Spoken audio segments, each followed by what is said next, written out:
کا ہاتھ پیر کے بال صاف کرنا۔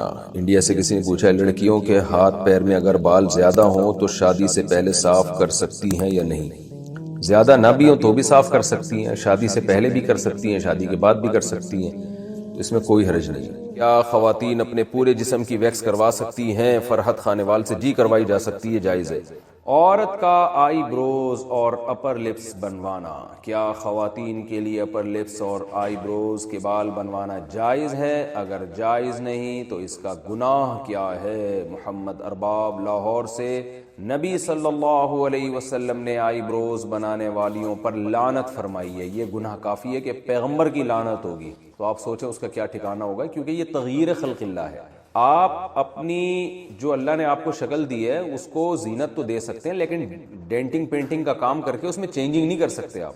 جیسے لوگ جو پلاسٹک سرجری کروا لیتے ہیں، ایک پلاسٹک سرجری تو ہوتی ہے کوئی زخم ہو گیا آپ کے ایکسیڈنٹ سے، منہ خدا نخواستہ ٹیڑھا میڑھا ہو گیا، وہ تو ٹھیک ہے، پلاسٹک سرجری کا مطلب یہ ہوتا ہے وہاں کہ جو عیب پیدا ہوا ہے اس کو دور کیا جائے۔ یا بعض لوگوں میں کوئی عیب ہوتا ہے، دانت ان کے بہت زیادہ آگے نکلے ہوئے ہوتے ہیں، تو وہ اس کو پلاسٹک وہ دانتوں کا آپریشن وغیرہ کر کے ان کو اپنی جگہ پہ لے آنا، یہ تو ٹھیک ہے، کیونکہ یہ ایک بہت زیادہ بھدا ایک عیب دار چیز ہے، اس کو آپ نے صحیح کر لیا تو۔ لیکن ویسے جو اللہ نے نارمل جس طرح لوگوں کو پیدا کیا ہے، چاہے کچھ کو خوبصورت بنایا، کچھ کو بدصورت بنایا۔ بدصورت بنایا تو وہ اپنے چہرے میں کے خد و خال میں چینجنگ کر کے، جیسے موٹی ناک ہے آپریشن کروا کے باریک ناک کروا لیتا ہے۔ آئی بروز کسی کی گھنی ہوتی ہیں، کسی کی باریک ہوتی ہیں، جو گھنی ہے وہ باریک کروا لے، تو یہ تغییر خلق اللہ ہے، اللہ کی تخلیق کو بدل ڈالنا ہے۔ نبی قرآن مجید میں اللہ تعالیٰ کا ارشاد ہے کہ شیطان نے قسم اٹھائی تھی کہ اے اللہ میں ان کو اتنا گمراہ کروں گا، فَلَا يُغَيِّرُنَّ خَلْقَ اللَّهِ، یہ تیری بنائی ہوئی تخلیق کو بدلیں گے،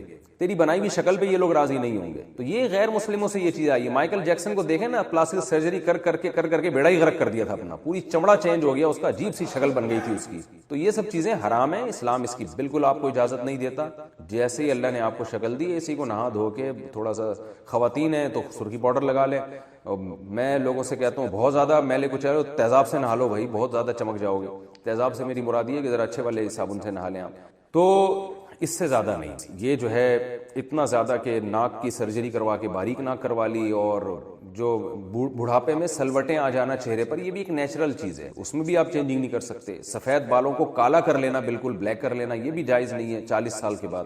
تو اسی طرح آئی بروز بنانا بھی جائز۔ ہاں کسی کی بہت ہی بھدی ہوں، جو عام طور پہ کسی کی ہوتی نہیں ہے ایسی، بہت زیادہ بھدی ہوں کسی خاتون کی آئی بروز، جو بالکل نیچرل سے ہٹ کر ہیں، یعنی یہ تو دیکھیں قدرتی طور پر ہوتا ہے نا، کسی کی آئی بروز گہری ہوتی ہیں، کسی کی باریک ہوتی ہیں، کسی کی تھوڑی آپس میں جڑی ہوئی ہوتی ہیں، کسی کا فاصلہ زیادہ ہوتا ہے، یہ تو نارمل ہے۔ لیکن اگر کوئی بہت ہی عام معمول سے ہٹ کر بالکل ہی کسی کی بہت ہی عورت کی بھدی ہوں، تو پھر بعض فقہاء نے گنجائش دی ہے کہ تھوڑا بہت اس کو اتنی اس میں تبدیلی کر لینا کہ بہت زیادہ بھدے پن سے وہ نکل آئے، تو اس کی گنجائش دی ہے۔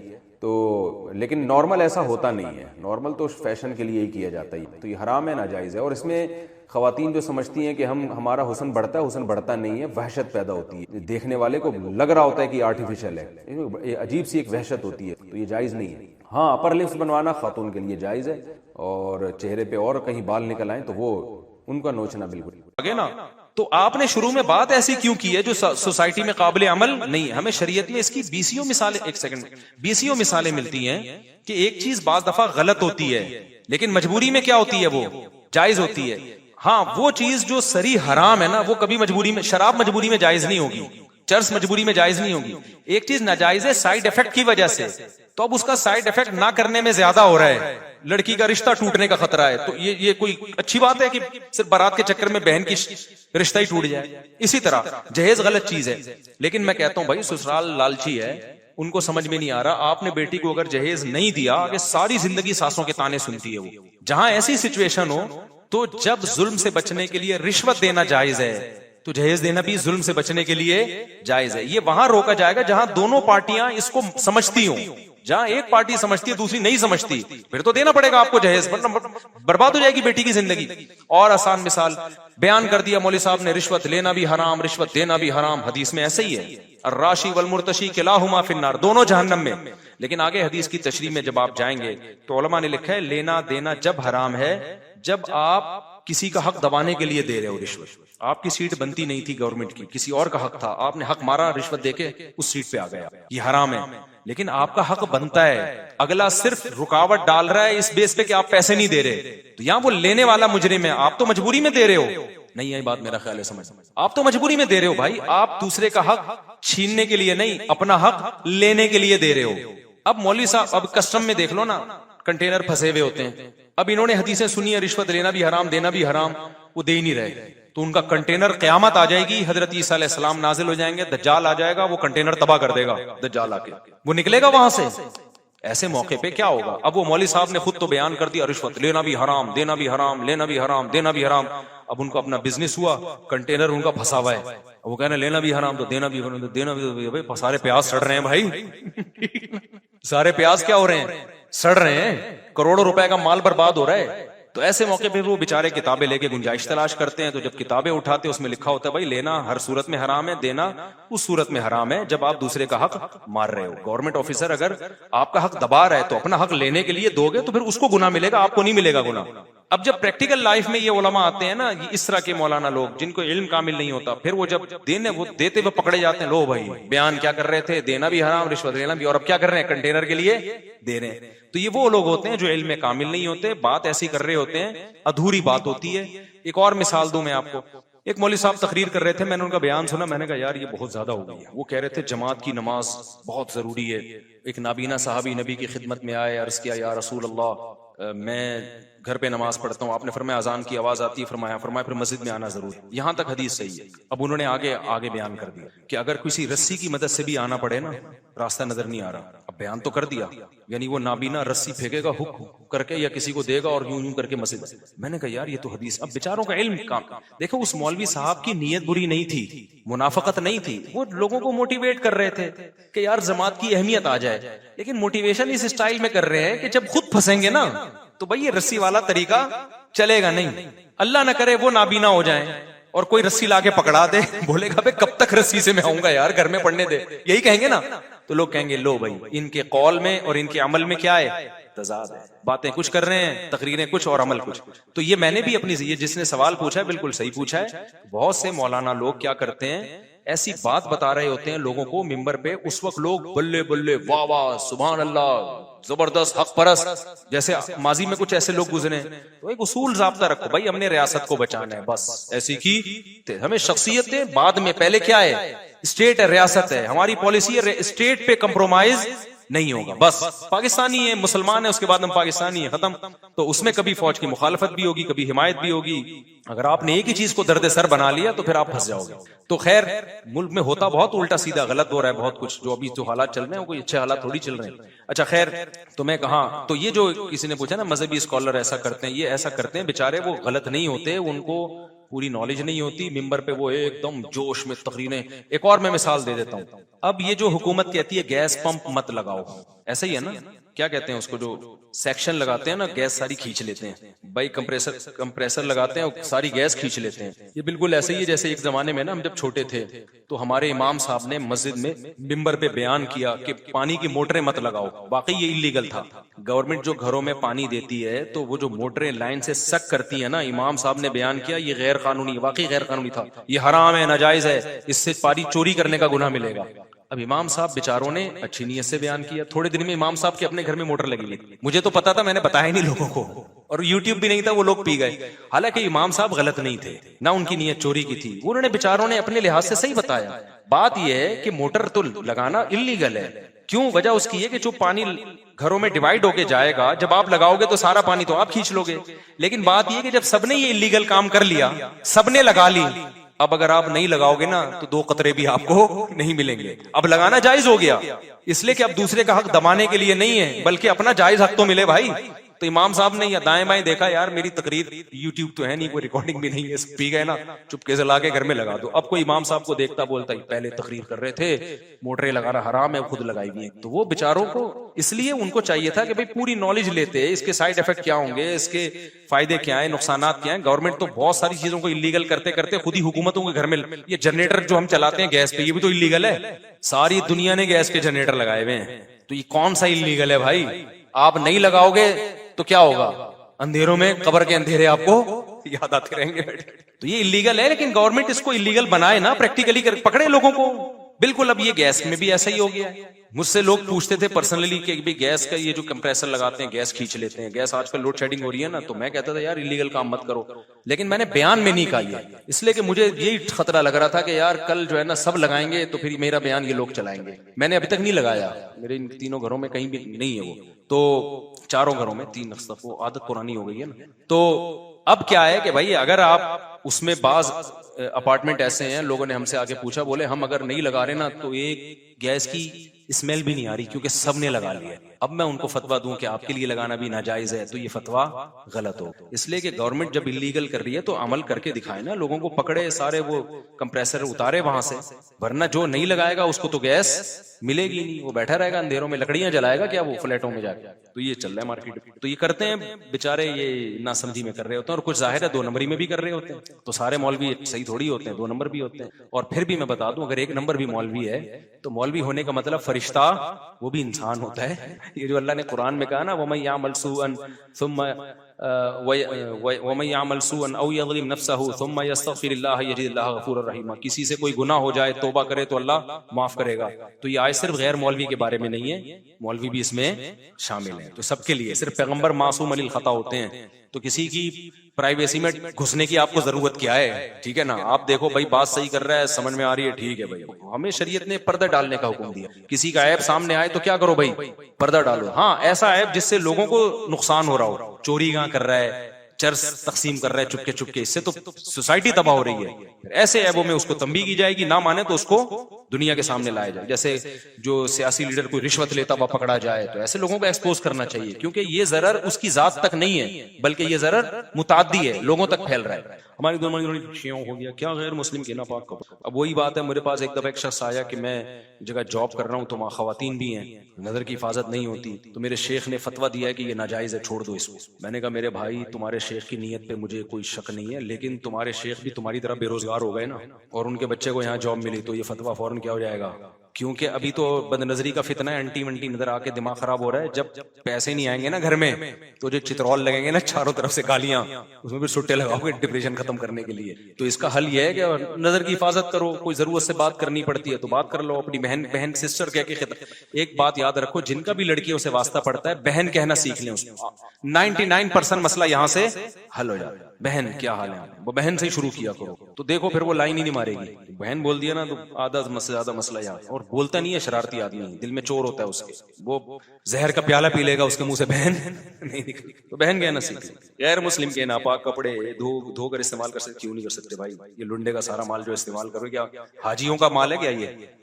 نکاح کی قسم کھانے سے نکاح ٹوٹ جاتا ہے یا قسم کا کفارہ ادا کرنا ہوگا؟ قسم ٹوٹ, نکاح کی قسم کیا الفاظ کیا. اگر طلاق کی قسم کھائی ہے کہ میں نے یہ کام کیا تو بیوی کو طلاق, تو اس کام کرنے سے طلاق ہو جائے گی. باقی نکاح کی قسم کیا ہوتی ہے؟ قسم کا کفارہ اگر ٹوٹ جائے تو 10 غریبوں کو 2 ٹائم کا کھانا کھلاؤ, یا ہر غریب کو 2.25 کلو گندم دے دو, یا ایک ہی غریب کو 10 دنوں میں 2.25 کلو گندم تقسیم کر کے دے دو. تو اس طرح سے قسم کا کفارہ ہوتا ہے. اگر خود غریب ہو تو پھر 3 روزے لگاتار رکھو. عورت کے مرنے کے بعد شوہر سے اس کا نکاح ٹوٹ جاتا ہے. جی ہاں ٹوٹ جاتا ہے. آپ کو کہیں اور شادی کس خوشی میں کرتی, مرتا ہے شوہر تو 4 مہینے 10 دن کے بعد کہیں اور شادی اسی لیے تو کرتی ہے کہ اس کا نکاح ٹوٹ جاتا ہے اس سے. مفتی صاحب میرے گھر والے میری شادی نہیں کروا رہے جبکہ میں شادی اپنے ذاتی خرچے پر. ہاں یہ ضرور ہے کہ مرد جب مرتا ہے نا, عورت جب مرتی ہے تو فوراً ٹوٹتا ہے نکاح. مرد جب مرتا ہے تو نکاح تو ٹوٹتا ہے لیکن من وجہن باقی رہتا ہے, کیونکہ عدت میں کچھ حکام نکاح والے باقی رہتے ہیں. تو اس کو کہتے ہیں نکاح تو ٹوٹ گیا لیکن من وجہن بعض نکاح کے حکام ابھی باقی ہیں, کہ اسی شوہر کی وجہ سے اب وہ گھر کی 4 دیواری سے نہیں باہر نکل سکتی, زینت اختیار نہیں کر سکتی وغیرہ وغیرہ. مفتی صاحب میرے گھر میں شادی نہیں کروا رہے جب میں. بھائی آپ کچھ پوچھ رہے تھے, یہاں کوئی بندہ بیٹھا. ہاں آپ ہاں اب دیکھیں, وہ تو میں اصول بیان کر رہا ہوں نا, کر کے دکھا دو تو پھر آپ اس کے سائیڈ افیکٹ سوچیں خود ہی. تو وہ تو میں یہ کہہ رہا ہوتا ہوں, تپڑ ہے تو پاس کر ورنہ برداشت کر. وہ کر کے دکھا دو کا مطلب یہ کہ اسٹیمنا ہے آپ کے اندر, نہیں ہے تو بھائی پھر تو پٹو گے یار. پٹو, پٹنے کا اسٹیمنا پیدا کرو. اصل بات یہ ہے, لوگ یہ کہتے ہیں کہ ہم دوسری شادی کریں یا پہلی کریں, اور ہم کوئی ایسا طریقہ بتا دیں کہ پٹے نہیں ہم. تو میں ان کو یہ جواب دیتا ہوں کہ یہ تو کوئی دنیا میں طریقہ نہیں ہے کہ دوسری شادی کرو پٹو نہیں ہے, یہ نہیں بتا سکتا, کیونکہ میں خود پٹتے رہ گیا تھا. بلکہ جو مجھے ڈپریشن تھی وہ تو پٹنا ہی کہلائے گا نا. تو میں یہ طریقہ نہیں بتاؤں گا, میں یہ بتاؤں گا کہ پٹنے کا حوصلہ پیدا کرو اپنے آپ. ہمارے ایک دوست ہیں سعودی عرب میں, بڑا خاندانی آدمی ہے, اللہ اس کی عمر میں مجھے بدماش ٹائپ کے لوگ بڑے پسند ہیں, کیونکہ جو بدماش ہوتے ہیں اس میں کانفیڈنس ہوتا ہے. جب یہ غلط چیز میں ہوتے ہیں تو غلط چیز میں صحیح میں, پھر صحیح میں بہت آگے جاتے ہیں. تو پہلے وہ غلط ایکٹیویٹیز میں تھا, اس کا غلط چیزوں میں پڑا ہوا تھا نا, اس میں بدماشی تھی اس کی. تو جب اللہ نے توبہ کی توفیق دی تو وہ بدماشی صحیح چیزوں میں آ گئی. تو ابھی توبہ والے اس میں چل رہا ہے وہ, یعنی صحیح چیزوں میں. اس کو کیا ہوا, ایک دفعہ لوگوں نے اٹھا کے طبیعت سے کوٹا نا کسی کام پہ جو وہ کر رہا تھا یعنی اچھے اس میں زیادہ ڈیٹیل میں نہیں جاؤں گا, وہ پھر ایسا نہ ہوگا کیس ہی بن جائے. تو اس کو بہت مارا, وہ اگلا نہیں, ٹھیک ہے نا, وہ اگلا نہیں کہ جس بندے نے اس کو یہ کام اس کے کوئی خدا نخواستہ کرمنل ایکٹیویٹیز میں نہیں لگایا تھا, اس کو کسی کو فیور دینا تھا جو جائز فیور تھا. تو جو غلط لوگ تھے انہوں نے اٹھا کے مارا کہ تجھے بھیجا کس نے, وہ نہیں اگلا. میں نے اس سے پوچھا یار اتنی مار کھائی آپ نے اور اگلے نہیں, تو بڑا حوصلہ ہے. اس نے کہا یہ ہم پہلے بہت دفعہ پٹ چکے ہیں غلط کاموں میں, تو اب صحیح کاموں میں پٹنے کا ہمارے اندر حوصلہ. کہہ رہے مجھے ان کے چماٹے ایسے دیتے تھے گدگدیاں کر رہا ہوں. اور جس کا نام نہیں بتایا نا وہ بھی کوئی بڑے آدمی تھے, انہوں نے پھر اس کو بڑا فیور دیا, یار اتنا مار کھا کے اس نے میرا نام نہیں بتایا. تو اس نے تو پھر بہت ترقی دی اس کو. تو ہمیشہ ترقیوں میں وہی جاتے ہیں جن کے اندر پٹنے کا حوصلہ ہوتا ہے, بڑے کاموں کا. ورنہ تو ایک بیوی دو بچے لے کے زندگی برباد کر مر جاؤ اس میں. ایک بچہ بھی چھوئی موئی سے نکلے گا, وہ عجیب صحیح ہو, اس کو وہی سکھاتے رہو. انگریزوں کے موٹیویشنل اسپیکر جو ہے نا, بچوں کی ایکچولی جیسے آج کل آ رہے ہیں بچوں کو سیلف ریسپیکٹ, پھر بچوں کا جو ہے نا وہ دیکھو بہت عجیب سی چیزیں چل رہی ہیں یوٹیوب پہ, کیونکہ بچے دو ہو کے بھی کنٹرول سے باہر ہیں, اور جن کے درجنوں بچے ہیں وہ کنٹرول میں ہیں. وہ ایسے بھی بہت سارے خاندان ہیں, کیونکہ بچہ بچوں کو کنٹرول کرتا ہے, اس کو نیچرل لائف ملتی ہے. خیر جی, مفتی صاحب میری ہو گیا میرے بھائی. مفتی صاحب قرآن میں ولو اننا 8ویں پارے میں دوسرے صفحے پر لکھا ہے کہ اس آیت کو پڑھنے سے دعا قبول ہوتی ہے, کیا یہ صحیح ہے؟ کون سی آیت؟ حضرت عیسیٰ علیہ السلام نے شادی کیوں نہیں کی؟ ان کو موقع ہی نہیں ملا بھائی. یہودیوں نے اتنا تنگ کر کے رکھا تھا کہ اللہ نے ان کو آسمانوں پہ اٹھا لیا, لیکن جب قرب قیامت میں نازل ہوں گے تو حضرت عیسیٰ علیہ السلام شادی کریں گے, سمجھتے. اور علامہ ابن کثیر نے لکھا ہے کہ حضرت عیسیٰ وہاں دفن ہوں گے جہاں رسول اللہ صلی اللہ علیہ وسلم کی قبر ہے, وہاں ایک قبر کی جگہ خالی ہے, یہ بھی کہا. اور 4 شادیاں ہی کریں گے, ایسا لگتا ہے پیغمبروں کی سنت کثرت سے نکاح, 4 سے زیادہ اس لیے نہیں کریں گے کہ شریعت پہ کس کی عمل کریں گے, محمد صلی اللہ علیہ وسلم. باغ فدق کے مسئلے کو ایک مخصوص طبقہ ہمیشہ سے اچھالتا ہے, اس کی وجہ سے اب بعض لوگوں کا مذہب ہی یہی ہے, حضرت علی, حضرت عمر, حضرت ابو بکر پہ اعتراض کرنا. ان کو الزامی جواب دیا کریں کہ اگر یہ واقعی ایسا مسئلہ تھا جیسا یہ بیان کرتے ہیں تو سیدنا علی تو زندہ تھے, حضرت فاطمہ کے شوہر, وہ کیوں دونوں بزرگوں کے ہاتھ پہ بیعت ہو گئے, وہ کیوں ہمیشہ مشوروں میں ان کے ساتھ شریک رہے, وہ بھی ان کو مشوروں میں شریک کرتے رہے. حضرت علی کا تو حضرت عمر بہت احترام کیا کرتے تھے, اور حضرت علی بھی حضرت عمر کا بہت احترام کیا کرتے تھے. جتنے فیصلے ہوئے ہیں سب میں حضرت علی شریک ہیں. پھر حضرت عمر نے جو 6 افراد کی کمیٹی بنائی کہ میرے بعد ان 6 میں سے خلیفہ ہوگا, اس میں حضرت علی کو, تو کتنے اچھے تعلقات تھے آپس میں. تو اگر یہ وراثت کا اتنا بڑا جھگڑا ہوتا ہے جتنا پیش کیا جاتا ہے, تو اتنے اچھے تعلقات ہوتے. تو یہ مدعی سوس گواہ چوس والی بات ہے, سمجھ رہے ہیں نا. تو شوہر تو اپنی زوجہ کی طرف سے لڑتا ہے نا. اگر حضرت فاطمہ پہ معاذ اللہ ایسا ظلم ہوا ہوتا تو سیدنا علی تو کھڑے ہوتے نا اس میں.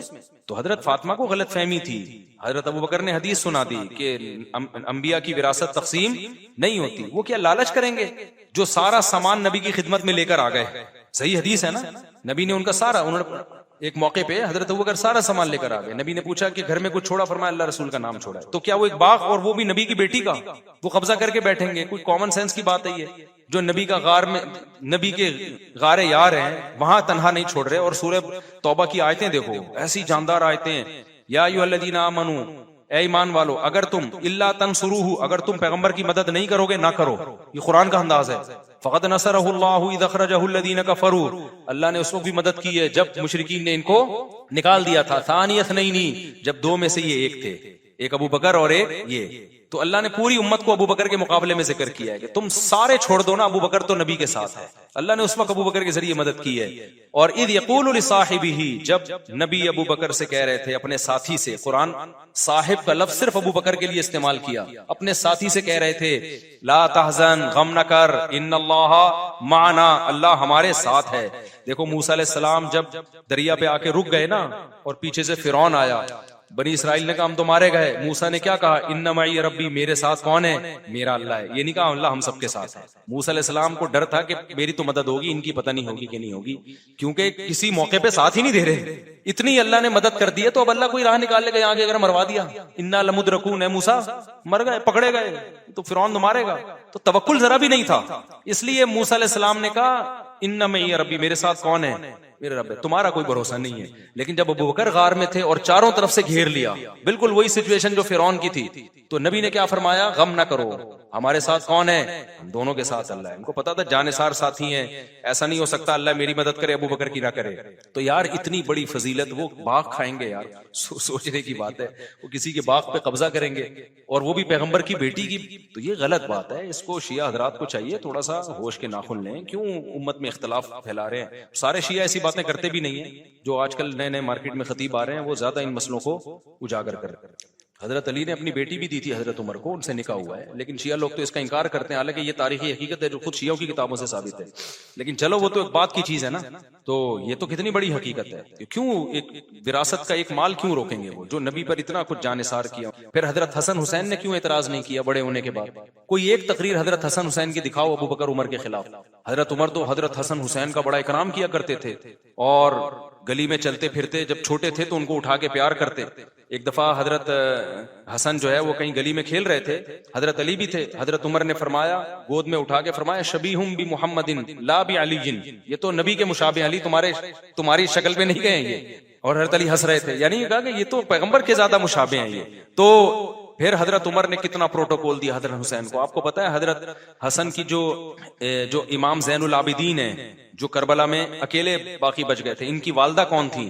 حضرت حسن کی نسل. تو حضرت حسین کی نسل جو چلی ہے نا وہ حضرت زین العابدین سے چلی ہے. آج جتنے حضرت حسین کی اولاد ہے وہ امام زین العابدین کی اولاد میں سے ہیں. تو ان کی جو والدہ تھیں وہ کون تھیں؟ یہ وہ تھیں جو ایران کی شہزادیاں جنہیں حضرت عمر نے حضرت حسن و حسین کو گفٹ میں دیا تھا. ایران سے شہزادیاں قید ہو کے آئیں، لونڈیاں تھیں، تو لوگوں نے کہا یہ شہزادیاں، ان کو باندی بنانا ان کی توہین ہے، ان کا کسی بڑے سے نکاح ہونا چاہیے، شہزادیاں تو شہزادوں سے نکاح ہونا چاہیے. تو حضرت عمر نے کس کو شہزادہ قرار دیا؟ حسن و حسین کو. ہر جگہ ان کو اہل بیت کو پروٹوکول دیا. تو یہ بنایا ہوا پھڈا ہے بھائی، یہ حقیقی پھڈا نہیں ہے، یہ بنایا ہوا پھڈا ہے. اب اس پہ کوئی آ جائے گا کسی اسکالر کا، پھر ایک نئی پھڈا وہاں. اور مجھے ایک واقعہ یاد آتا ہے، ہمارے ایک رشتہ دار جہاز میں نا مرچنٹ نیوی میں کیپٹن تھے، وہ سفر کر رہے تھے تو ایک ہندو لڑکی آئی، ان سے پوچھا کہ یہ شیعہ لوگوں کا اور سنیوں کا کیا اختلاف؟ تو ان کو زیادہ نالج نہیں تھی. انہوں نے بتایا کہ بڑا اختلاف تو یہ ہے کہ شیعہ کہتے ہیں کہ حضرت علی کو خلیفہ بننا چاہیے تھا، سنی کہتے ہیں ابو بکر کو. تو اس نے کہا وہ تو بن گئے نا، اب کیا کرنا ہے اس پھڈے سے؟ وہ ہندو لڑکی پریشان ہو رہی تھی، اب تو ہو گئے نا، یہ تو سلیکشن کے وقت دیکھا جاتا ہے نا کس کو بنا، اب تو جو بننا تھا وہ تو بن گیا، تو اب کیا کریں؟ تو کہہ رہے میں نے بھی کہا پتہ نہیں، مجھے تو خود پتہ نہیں اب کرنا کیا چاہیے. تو اب باغ فدق کا جو مسئلہ تھا وہ تو حل ہو گیا، ختم ہو گیا. اب تو ہم آگے کی سوچیں نا، اب تو ہم کسی کی وراثت نہ کھائیں، جس کی بنتی ہے اس کو دے دیں. اب ان پہ اعتراض کرنا اور ان جھگڑوں کو دوبارہ شروع کرنا جو ختم ہو چکے ہیں، اس سے حاصل ہونے والا کچھ بھی نہیں ہے. اور پھر آپ دلائل میں جب ایک طرف کے دیکھتے ہیں تو ایک اینک سے کیوں دیکھتے ہیں؟ دوسری آنکھ سے بھی تو دیکھو نا، دوسری طرف کے دلائل آپ دیکھو. یوٹیوب پر کافی اسکالرز حدیث عمار کو مسئلہ بنا کر کافی تنقید کرتے ہیں حضرت معاویہ پر. اس کا کئی دفعہ جواب دے چکا ہوں، بھی میرے بخاری کے لیکچر اپلوڈ ہوں گے، اس میں بھی اس کا جواب آئے گا. بات یہ ہے کہ جواب والے کلپ وائرل نہیں ہوتے، نیگیٹو چیزیں فوراً. وہ میرا کلپ چلا تھا نا کوا حلال والا، اس کا میں نے جواب ریکارڈ کروایا ہے، ریفرنس دیے، پھر میں نے بتایا کون سے کوے کو میں نے کہا ہے حرام ہے، کون سا حلال ہے، پوری ڈیٹیل کر.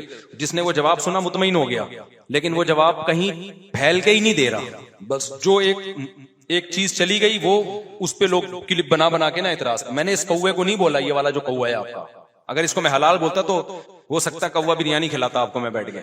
تو پوری ڈیٹیل سے بات میں نے کی ہے. اب میں کروں گا نا تو پھر وہی ادھوری بات ہوگی، پھر اس کا ادھورا کلپ چلا جائے گا. تو میں ان کووں کو حلال نہیں کہتا. اور ویسے بھی کامن سینس کی بات ہے یار، اس کو کون اس کوے کو حلال کہہ سکتا ہے؟ اگر کہتے تو کوئی تو بریانی شریانی پکا کے کھلا رہے ہوتے نا، لیکن وہ وضاحتی بیان وائرل ہی نہیں ہوتا. وجہ کیا ہے؟ یوٹیوبر جو بیٹھے ہوئے ہوتے ہیں ان کو ویوز چاہیے ہوتے ہیں، وہ نیگیٹو چیزوں کو ٹک ٹک ٹک ٹک ٹک ٹک دبا کے پھیلاتے ہیں. تو وہی جیسے شادیوں کے کلپ دبا کے نکل رہے ہوتے ہیں، اور جو بیوی کے حقوق والے کلپ ہیں وہ نظر ہی نہیں آ رہے ہوتے. تو شوہر کے حقوق والے بھی نظر نہیں آ رہے ہوتے. تو ماں باپ والے بھی بہت ہی کم ہوتے ہیں، ایک دو ہوتے ہیں جس میں ذرا جذباتی سا ہو گیا نا، تو اس میں جذبات کو لوگ کیش کراتے ہیں. وہ مفتی صاحب جذبات، تو عنوان یہ لگتا ہے مفتی صاحب رو پڑے. لوگ کہتے ہیں پتہ نہیں 5ویں ہو گئی کیا، کیوں رو پڑے ہیں؟ اس چکر میں ماں باپ کے حقوق سن لیتے ہیں. وہ اگر اس پہ ڈال دینا ماں کا حق، کوئی بھی نہیں سنے. تو یہ یوٹیوب کی دنیا ایک الگ دنیا ہے، اس میں کوا حلال والی چلے گی، حرام والی نہیں چلے گی. اس میں مفتی صاحب آپ سے بیعت کا خواہش مند، جو بھی میں نے لوگوں کو بیعت کرنا شروع کیا بھائی، ہم جائز کی.